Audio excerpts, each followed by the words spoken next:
Bizim bugünkü dərsimizin izahı olacaq İrəvan və Naxçıvan xanlıqları.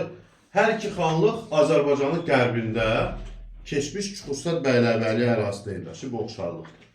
İrəvan xanlığı 1747-1828-ci illərdə mövcud olub, banisi Mir Mehdixan Əfşar olmuşdur. Ərazisi Çuxurstad Bəylərbəyli ərazisinə aid edirdi. Ərazisinə Ağrı dağı, Göyçə gölü və Dərələyəz bölgələri daxil. Yəni, hal-hazırda Ermənistanın ərazisində qalıb. 1755-ci ildə hakimiyyətə Həsən Əli xan Qacar gəlir.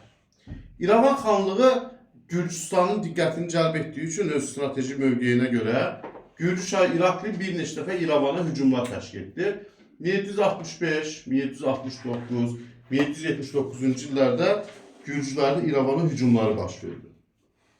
İrəvan xan Hüseynəli xan əvvəlcə Kərim xan Zəndin tələbi ilə Gürcülərə xərac vermədi. Bu iki yürüş zamanı Gürcülər ondan xərac tələb etsələr də vermədi. 1779-cu ildə isə Osmanlıya arxalanaraq Gürcüstana köçülən əhalini geri qaytarmağa tələb etdi. Bu zaman Gürcü çarı 1779-da hücum edərək Şorayeli adlı bir ərazini tutmuşdu İrəvana məxsus. Oradan əhalini köçürmüşdü. İrəvan xan Hüseynəli xan da Gürcülərdən Osmanlı köməyi ilə Osmanlıya arxalanaraq əhalini geri qaytarmağa tələb edir. Digər bir xanlıq Naxçıvan xanlığıdır. Naxçıvan xanlığı 1747-1828-ci illərdə mövcud olmuşdur. Banisi Heydərqulu xan Kəngərlidir. Naxçıvan tarixi uşaqlar iki mərhələyə bölünür.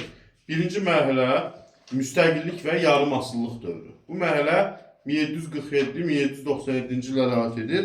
İkinci mərhələ isə Qacarlardan asıllıq dövrüdür. 1797-1827-ci illərə aid edir. Naxçıvan xanlığı da İrəvan xanlığı kimi Çuxurstad Bəylərbəyli'nin ərazisində yerləşirdi. Hər iki xanlıq 1752-ci ildə həm İrəvan, həm Naxçıvan xanlığı Qızılqaya xəyanətində iştirak etmişdir. Hər iki xanlıq 18-ci əsrin sonlarında Qacarın yürüşünə məruz qalır. Birinci Rus-Qacar müharibəsi zamanı Qacarlarda qalır. Amma 1827-ci ildə hər iki xanlıq Ruslar tərəfindən işğal edilir və hər ikisi də 1828-ci il mart ayının 21-də ləğv edilərək Qondarma erməni vilayətinə çevrilirlər.